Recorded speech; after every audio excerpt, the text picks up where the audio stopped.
sa bahay nila Pangulong Bongbong Marcos at Speaker Martin Romualdez mag-insert o magpasok ng 100 billion worth of projects sa BICAM.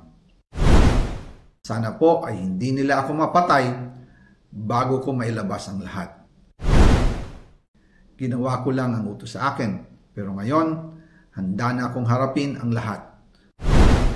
Ginagamit ng administrasyon ang buong resources ng bansa para tumahimik ako.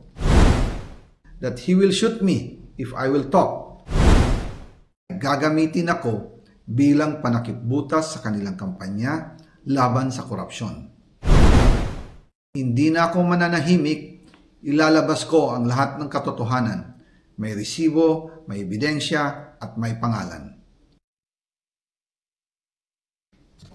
Again, I informed the Speaker and asked clearance about the instructions ng Pangulo.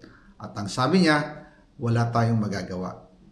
Kaya po nagtataka ako kung bakit sinasabi ni Pangulo na hindi niya makilala ang budget, samantalang lahat na binawas at dinagdag sa mga ahensya ng gobyerno ay humihingi ng approval sa kanya si Sekmina Pangandaman. Bago namin ginawa o tinapos ni Senator Chis Escudero during the BICAM. Sinabi pa ni Sekmina, everything is cleared with the President, basta importante, pasok ang pondo na request ng Pangulo. The following day, sinabi ni Sekmina, approved na si Presidente BBM sa lahat na binawasan na ahensya. Masaya na ang Pangulo dahil naipasok ang gusto niyang 100 billion insertion. Wala pong perang napunta sa akin. Lahat po ng insertion napunta sa ating Pangulo at Speaker Martin Romualdez.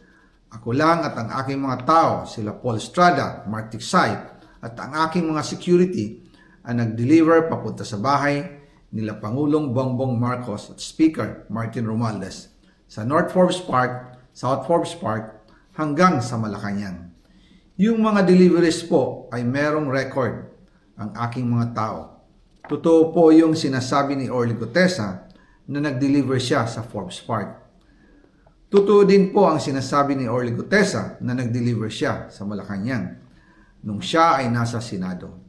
Para mapatunayan ang mga litrato na deliveries ay ilalabas ko po together with this video.